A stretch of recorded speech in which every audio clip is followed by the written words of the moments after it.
I am continuing today talking about the book, The Practice of Lojong by Tralik Rinpoche, and I'm starting with slogan number 30, which is, "Don't rely on your good nature."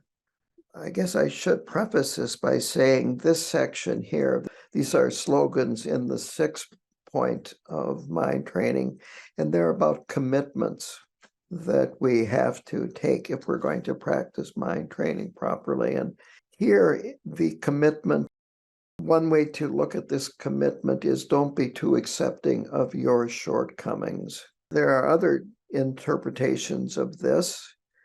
Another one is don't rely on your friends and what they say about you, because friends sometimes can be more complimentary than truthful.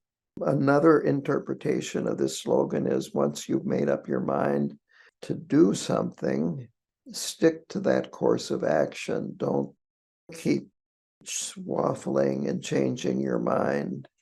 Stick to the commitment you made until you've reached your goal. So avoid acting inconsistently is another way of looking at that. Being inconsistent would be starting enthusiastically, and then as the job got more and more difficult and longer, becoming frustrated and then giving up. So you want to be consistent. You want to continue to engage. I think a good word would be diligently engage in whatever project or course of action that you're going in. Don't give in to fatigue or frustration. In the West, there is, of course, the story of the hare and the tortoise. And I think that would be appropriate here, too. The hare being fast would start out very fast and then would get distracted and so forth. And the tortoise was much slower, but he just kept on going and going and going. And of course, he got to the finish line before the hare did. Tralik Rinpoche spends the most time here on the definition that I used right off the bat, and that is, don't be too accepting of your own shortcomings. Don't be too tolerant of your shortcomings and behavior that could be harmful. If we are not able to distinguish this, we could create some unpleasant experiences for ourselves and for other people.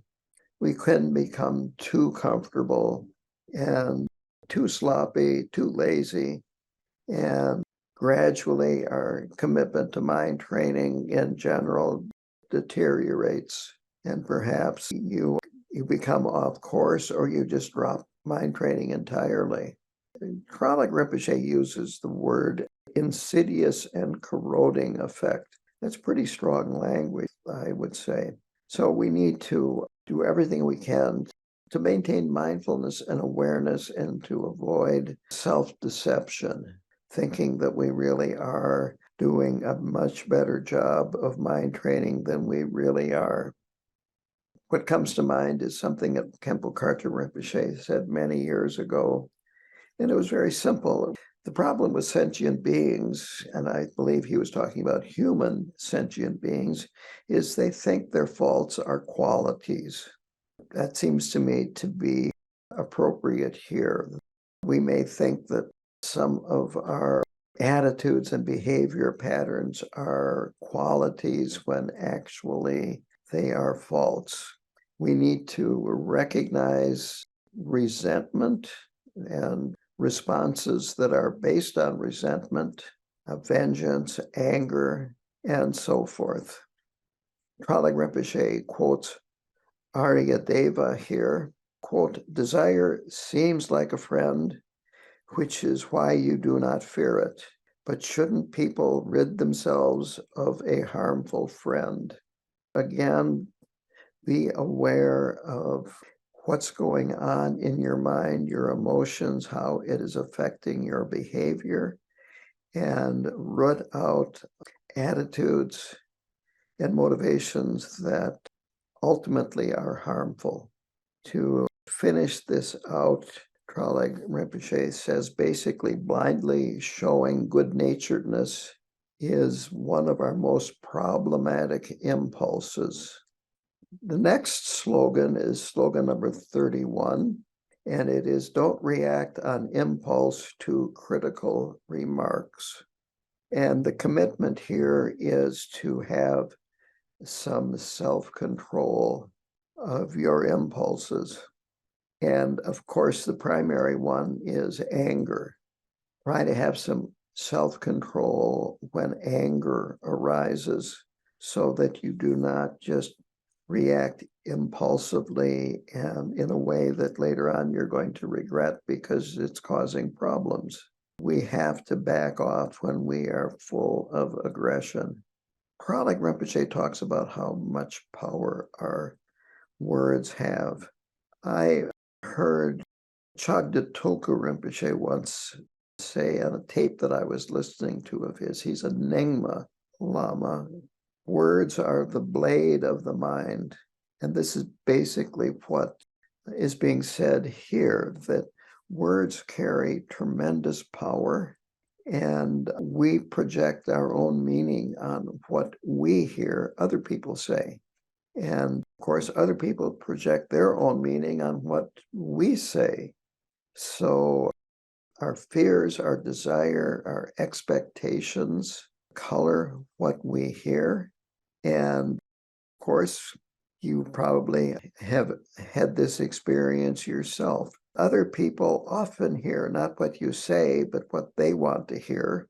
And of course, the opposite is true, but it's so much easier to see this in other people. But we hear what we want to hear and ignore what we don't want to hear. And that is what is being talked about here. We want to be careful of what we say, and we want to listen more clearly and understand things more clearly to avoid misinterpreting what other people are telling us and what we're telling other people.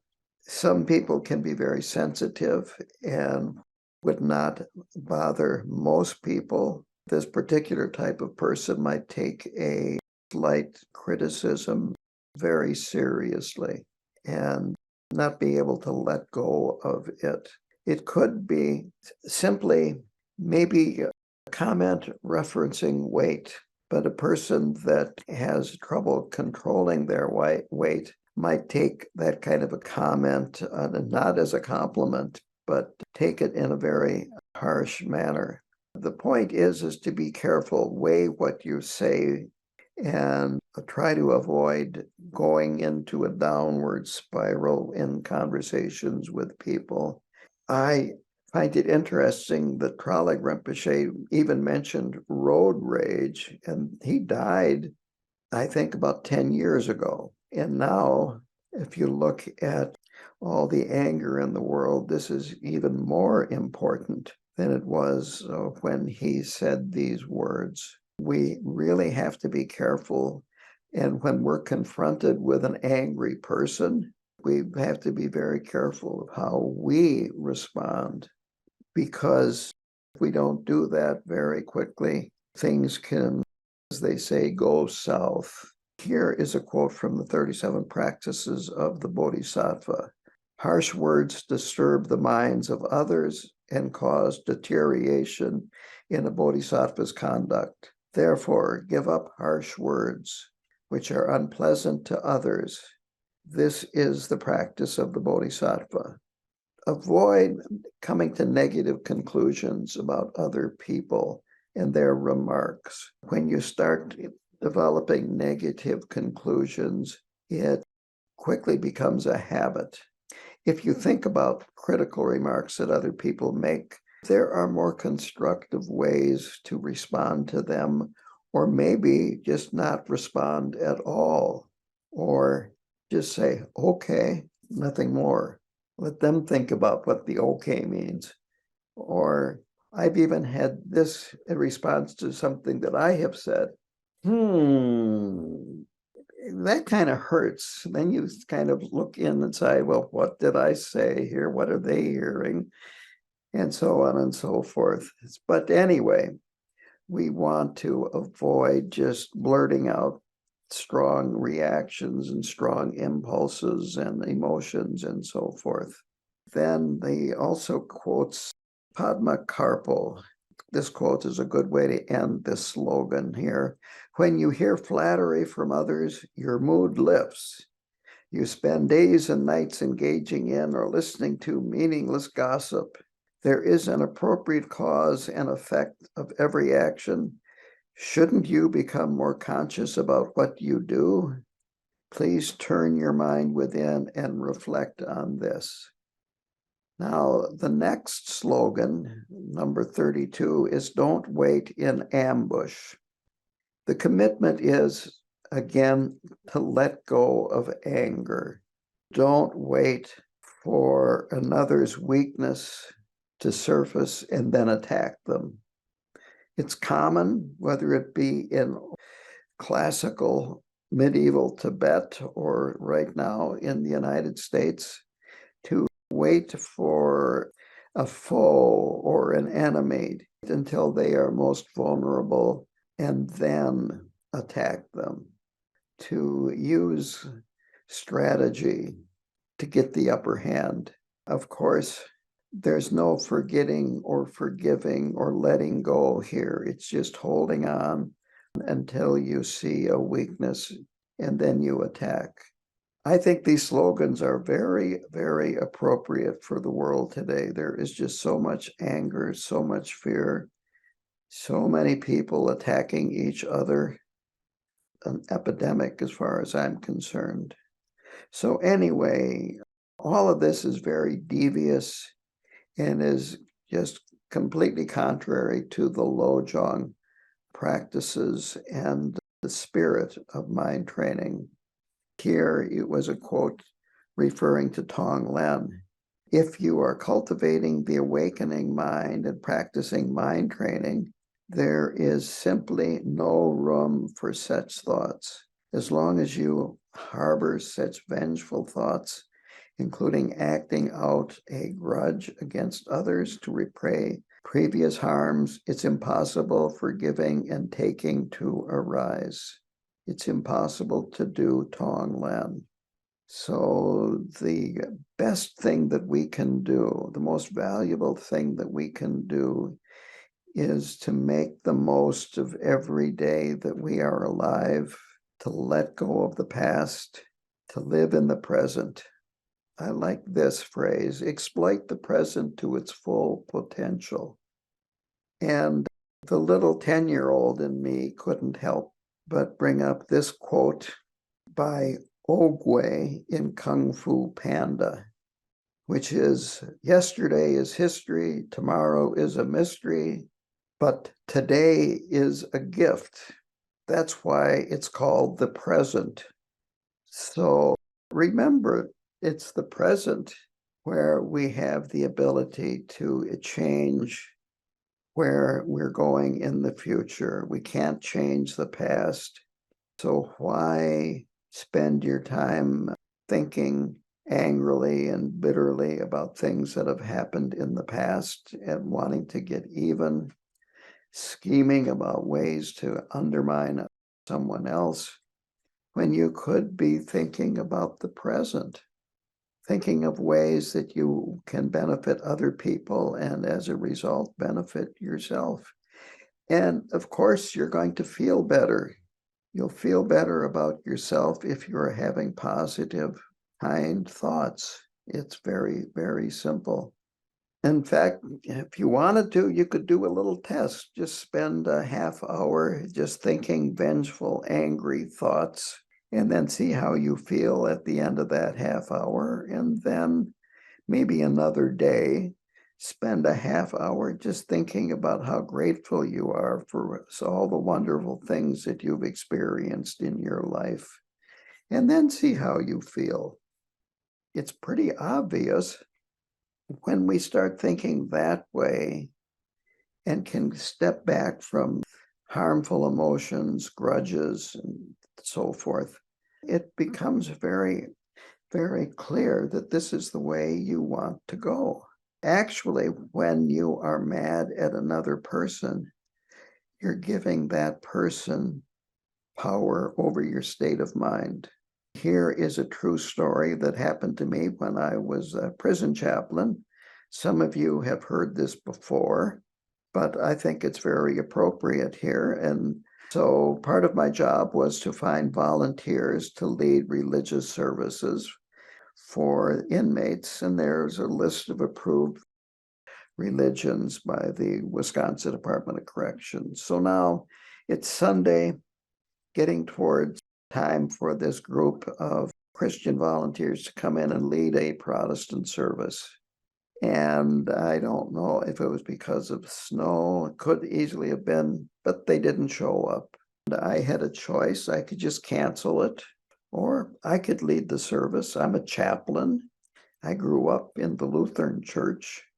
I've supervised a number of other services there in the prison.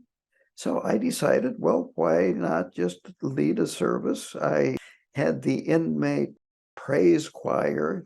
They could take up a lot of time too, singing praise songs and so forth. And so I did the service and then a repeat of it for the second group of inmates. And Monday morning, an inmate came into my office and he said, "You had no business leading that." I was wearing my robes. "You're a Buddhist monk. You had no business leading that service." And I said, "Yes, I do. I am the chaplain," and so forth. And he said, "No, you don't." And he would not take no for an answer. And he kept arguing and arguing. And finally, I yelled at him. I said, "Get out of here," pointing to the door. He immediately got up and went to the door. And as he was going through it, he turned around, pointed his finger at me and said, "Gotcha." That's why he came in. He wanted to make me angry. It gives him a feeling of power. And it's true. He had the power to make me angry and destroy my happiness and my calmness and so forth. Well, I'll tell you what, that was a very valuable lesson that inmate gave me, and I never got again, at least in prison. But this is an important point. If you pay attention to your mind, you realize that you don't want to let other people control how you feel. Is pointless. Why give other people that power? Anyway, if we spend our time trying to help other people improve, put some happiness out into the world, we feel happier, we feel better. And of course, we are improving the world in just some little way, one way or another. There is a quote here by Shanti Deva. Again, I'm going to use this to end this slogan here. "All these ills are brought about by wrath, our sorrow-bearing enemy. But those who seize and crush their anger down will find their joy in this and future lives." I will say that seize and crush anger seems a little bit violent, but the real remedy for anger is loving kindness. To apply loving kindness to the anger, and that will definitely crush it. That ends that slogan. Now, the next one is don't make insincere comments. This is number 33. The commitment here is don't humiliate others. It's that simple. This also can include elevating ourselves by paying false compliments, making sarcastic comments, or just plain getting right to the point and pointing out a weakness in somebody else. My own addition to this is that frequently a fault that really bothers us in another person is a fault that we have ourselves. I'm not sure what the connection is. When someone else has our fault, it really bothers us, but when we engage in it, it doesn't bother us. But so anyway, there are two interpretations of this. The first is taking pleasure in identifying other people's weak points and exploiting them. This sounds a bit like waiting in ambush. It's, again, trying to find the weak points in others and using these things strategically for our own benefit. So if someone is jealous, then we arouse their jealousy. If they're prone to anger, we do things to irritate them. If they are greedy, we do things to exploit their greediness. The point is, don't do this. This will not further you along the path. It will not help the other person. You're just doing these things to gain some kind of advantage with the other person. The other interpretation is that often we attempt to hurt others in a sneaky way, where it doesn't appear on the surface to be hurtful, but it is. He uses the term sugar-coated comments that sound pleasant, but underneath they cut and are malicious. And that the motivation is not to benefit the person, but it is to receiving the compliment pain. He quotes this Tibetan proverb, which sounds a bit like words are the blade of the mind. Quote, words have no arrows nor swords, yet they tear men's minds to pieces. This is talking about using words strategically, and the idea is to gain a stronger position, dominating other people, manipulating other people, and so forth, and making other people feel inferior, deficient, unattractive, and so forth. These are totally counterproductive, totally go against the Lojong spirit and motivation, and do the person that's engaging in this behavior a tremendous amount of harm in the long run. Now, the next one, 34, is don't shift a zoe's burden to an ox. And a zoe is a female yak, and they are stronger than an ox. This takes a lot of explanation about animals before you get the point here. Very simply, it means is take responsibility for yourself and do what is expected of you rather than shifting your work to other people who might not be as capable as you are of completing the task. So a zoe is stronger than an ox, but they're more valuable. And in Tibet, frequently the zoes, when it came to work, would be given less things to do, and the ox would be given more things to do, even though it was weaker. Tralek Rinpoche used the term passing the buck, and that makes a lot of sense here. Passing the buck to people that are less competent than you, less skilled than you. That would be like somebody putting me in charge of KTC's website, and I would be going, I don't know how to do this. But anyway, it is referring to passing your work on to other people, shifting the blame. This also is an epidemic. It is just amazing how many victims there are in the world when things go wrong, that other people are causing them to do things that are getting them into trouble. It's not my fault. I'm being persecuted here. So shifting the blame, I didn't do this. It was my accountants that did this. And I had a disclaimer here that proves that I didn't know what I was doing. Anyway, it is getting out of doing what is your responsibility, and then maybe even humiliating or embarrassing other people and saying that they are the reason why things went wrong. He quotes Padma Karpo here. When you work with others and do the job well, you want to take the credit.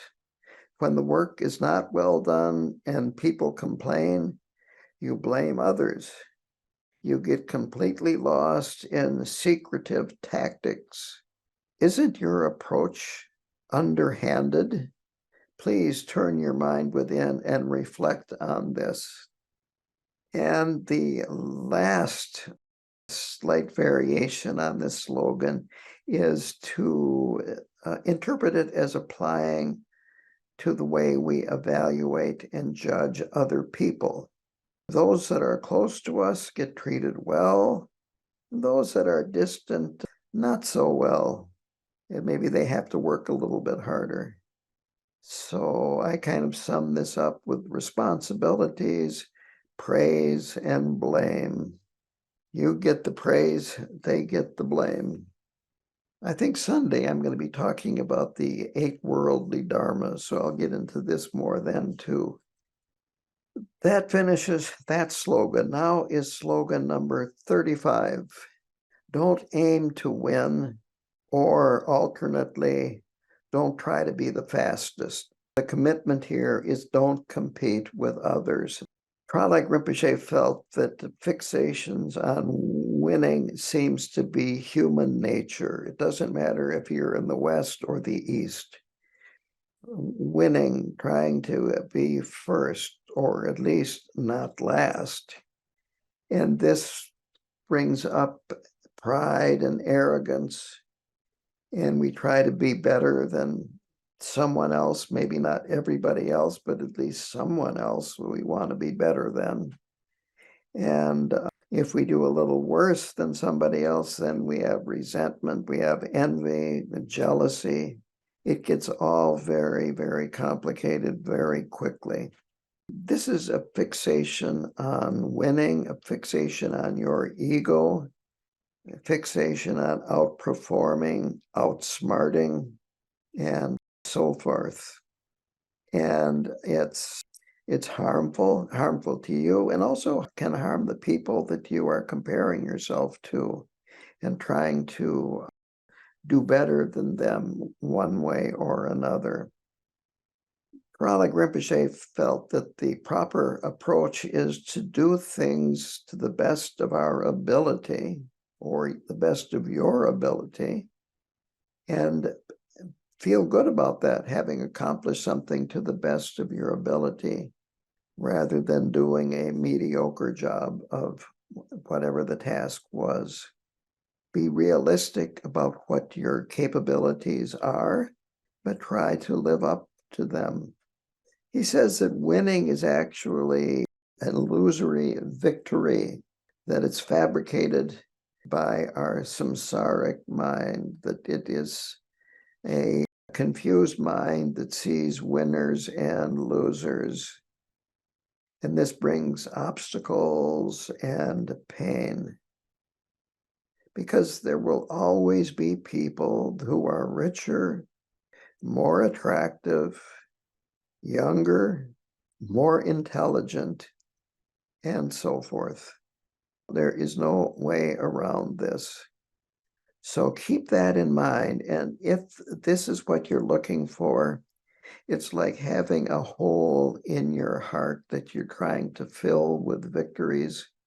And you can never fill that hole, no matter how many victories you have. You'll need more and more and more. And of course, because of impermanence, what may seem like a victory yesterday, maybe today doesn't look like a victory. You go out and you buy a car. As soon as you drive it off the lot, it's increased in value. And then it rains or snows, and it needs to be washed, and then it gets scratched, and on and on and on. And then there are people out there, I've had this happen to my car, where they take a key and make a big scratch on the driver's side door. So every time you go into the car, you see this big scratch. It's kind of a gotcha moment, and you're supposed to get mad at having a car that's been scratched. This is the world, and if this is what you're living for, you're going to be very unhappy. So from a perspective of mind training, we just need to give up all of this. This is totally unproductive, it's harmful thinking, and that we're not going to transform ourselves into a bodhisattva if we engage in this kind of competitiveness. A measure of our progress is how we can overcome old fears and suspicions and self-doubt and needing to be better than other people. It's interesting, he uses the term reinventing ourselves. I have said this also. Reinventing yourself means acknowledging that you're already an invention. This is an important point. Who we think we are, in the words of Galwan Karmapa, is a fabricated self. It's an invented self. And actually, it's really not that hard to reimagine and reinvent the self to be more in line with the bodhisattva and to give up all these petty little strategies and so forth. So again, he says, just concentrate on performing our everyday activities to the best of our ability and practice Lojong to the best of our ability. 36, slogan number 36 is don't put an exchange value on things. The commitment here is do good deeds without scheming about benefiting yourself. What comes to mind is what's called in the West a zero-sum game. Very simply, what that means is you have a limited amount of, shall we say, beneficial things that people want, and it's limited. And so you are then competing with other people to get what you think is your share of these limited things. And basically, the whole thing falls apart, because if you are thinking about benefiting others, you will automatically benefit from it. The more you think about benefiting others, the more you do to benefit others, the more you benefit, the more benefit there is in the world. So it's not limited. The amount of dollars in the world is limited. The amount of gold in the world is limited, but these are not what we are trying to gain with mind training. We're trying to obtain spiritual progress, and there's no limit. What we need to do is counter this scheming about benefiting ourselves and so forth with mindfulness and awareness. Look at our motivation, look at our strategies, our goals. What are they? Are they mixed? He talks about how this and the next slogan have roots in the shamanistic past in Tibet, that where you have worldly gods and worldly demons, so that you make offerings to the gods so that they protect you or at least leave you alone. And then you make offerings to the demons so that they are happy enough that they're not going to try to extract, you might say, a pound of flesh, to use a Western term, or maybe 50 pounds of flesh, maybe 180 pounds of flesh. Anyway, the idea is that you make offerings, but a specific amount with very specific reasons and results in mind. So mind training has to become an antidote to the mental afflictions and faulty thinking, and that making an offering or a donation to a monastery, a lama, to build a stupa and so forth, it's not like buying insurance. That would be this faulty thinking. So you make the offering and you try to have sincere motivation that may it be beneficial. So you want to avoid this transactional type of thinking. Again, another aspect of this is to want other people to praise you, other people to admire you, and then have that motivate your actions where you're looking for praise, you're looking for admiration. Again, here is a quote to finish up this. Even when you spend time listening, contemplating, and meditating on the teachings, you only do it to prop yourself up in the eyes of others. When you behave with morality, it is only to obtain other people's respect. Don't you think it would be better to do something that will benefit yourself? Please turn your mind within and reflect on this. Now, slogan number 37, don't turn gods into demons. And this is just continuing on that last slogan. And the commitment here is don't use these slogans or your spirituality to increase your self-absorption. The idea is that the gods and demons are really looked at here upon our minds, that we can have, you might say, a dark side and a light side. Reminds me of a certain science fiction movie. But the idea is that we can act with malevolence and we can act with benevolence. We want to lean into the benevolent. This would be the gods. The demons would be the malevolent side of our possible responses. And they're not totally separate. They're really interconnected, and they can influence each other until we become realized, actually, even a very, very virtuous action can be tainted a little bit with negativity. You can, for instance, make a very nice donation to a very good Dharma project, let's say a stupa for Khenpo Karta Rinpoche, but buried deep in it is a wish that other people are aware that you made this donation. It's very difficult to have totally pure or totally bad motivation. Usually it's a mixture. But we want to be as aware as we can be of these influences on us and to avoid degenerating into the demonic one. We want to lean towards the good, the benevolent. We want to be vigilant and examine ourselves. We want to guard against arrogance. And this reminds me of a very, very long time ago, before I did 3-year retreat, a practitioner told me this with a grin on his face.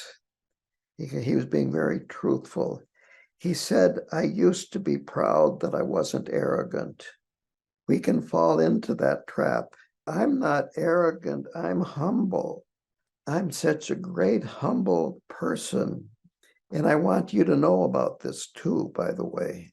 It's a slippery slope. I think you've heard about this slippery slope. So we've got to be vigilant. And to finish, this one is a quote by Shantideva. All the harm with which this world is rife, all fear and suffering that there is, clinging to the I has caused it. What am I to do with this great demon?